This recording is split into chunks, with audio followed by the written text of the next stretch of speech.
The revolution has begun, a silent revolution by the Democrat Party and Joe Biden to take over this country. Tomorrow is Constitution Day. And folks, if you haven't read it, you need to read Article 4, Section 4 very quickly. The United States shall guarantee to every state in this union and shall protect each of them against invasion and domestic violence and guarantee a Republican form of government. We need every state, every red state, because the blue ones won't do it, to send and invoke Article 4, Section 4 of the Constitution to tell the president that we are being invaded. Now, invasion, properly defined by most, says it's an unauthorized, uninvited, unwelcomed incursion in your territory or property. This is not authorized by the state of Texas. It's not welcomed by the state of Texas or any other Republican state that I know, and they're not invited. Great, so there's Lieutenant Governor Dan Patrick of Texas explaining what the word invasion means for some reason. And then likening the asylum seeking and refugee crisis that happens at our southern border to that, and saying that red states should essentially invoke the Constitution to say this is an invasion, like an act of war, not by what, Central Americans, the Haitian government, no, by Democrats. Senator Turner, your thoughts on this? This madness. You know, there was a period of time, if we could just walk our family back down memory lane where, you know, especially in the 18th and 19th century, where it was relatively just come on in, flow in, Statue of Liberty, bring them all, let people come. You know what the difference was during that time? Is where people were coming from. Okay, that is the primary difference.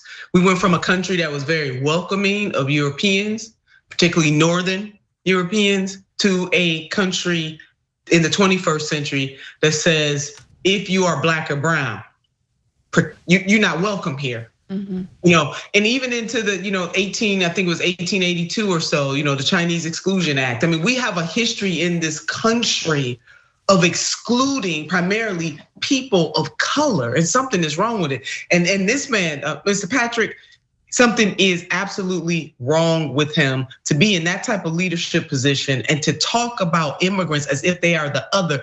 And let me add this on here. Hey, as if Haitians have not already been catching enough hell, they continue to be treated differently. A lot of African immigrants, and I encourage the viewers to go look this up. Haitians are, but a lot of immigrants of color, particularly immigrants of African descent.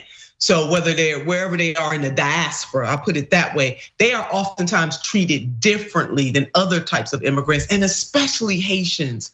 I mean, they have natural disasters. They have not been able to catch a break. And yet you have a man in a leadership position that is as heartless as this, and to constantly paint folks as the other, to get Americans all riled up, this whole gospel of scarcity is the problem, and Republicans specialize in the gospel of scarcity, especially when it comes to immigrants of color. And then when you look at people who are citizens of this country, if you are poor among the poor, the working poor and the barely middle class, they got that same scarcity gospel as well.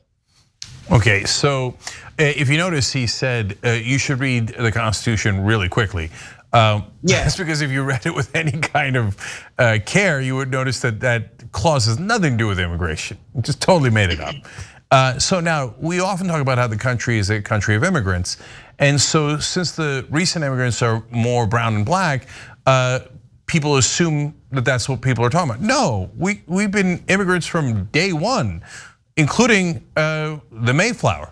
And by the way, Dan Patrick said, there's anything that is unauthorized and uninvited is an invasion. Did Christopher Columbus get an invite? I don't remember that.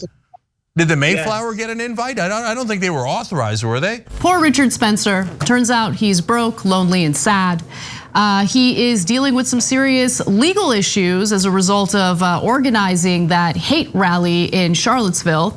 And he's having difficulty paying his legal bills. So this is according to reporting from the New York Times, where they write that leaders in Whitefish, Montana say Spencer, who once ran his National Policy Institute from his mother's $3 million summer house, is now an outcast, unable to get a table at many of its restaurants. His organization has dissolved.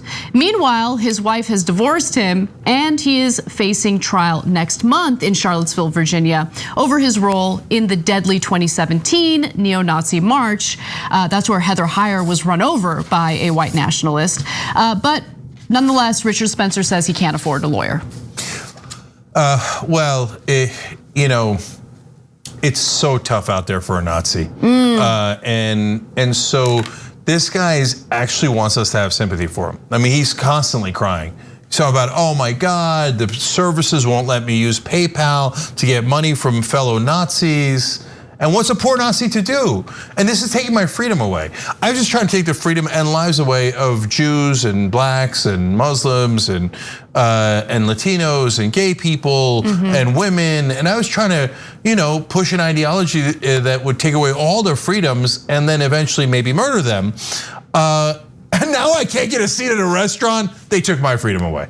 But they say all that stuff pretty genuinely. They have such an overwhelming sense of entitlement. They think, well, now I can't even take away your rights in peace and comfort. You know, I forget which person said this, but it's really a genius quote. I hope I get it correct. You play stupid games, you win stupid prizes, right? And so actions have consequences. And he decided to be the public face of hatred and white nationalism in this country. And as a result of that hate march in Charlottesville, a counter protester was killed, was run over. And you know, look, I don't know. I was gonna say something super salty, but I'm gonna hold back, believe it or not. Okay, so look, here's the thing, right?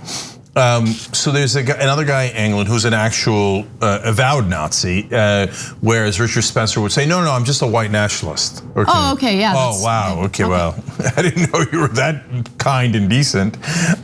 So England then put out some fake story about a real estate agent. You have the details on that? Because I love the way, because guys, one of the focus of the story is not just haha on the Nazis and the white nationalists, but the town actually fought back in Montana, and the way that they had the Nazis, because England again is an actual Nazi, targeted a Jewish real estate agent. It made me sick to my stomach. And you know what? This happened a couple of years back. She's okay now. But you know, in a sense, we all failed. When that happened, everyone should have gone to Whitefish, Montana and said, not on our watch, and formed like some sort of protective barrier to protect the people who were in real danger at the time.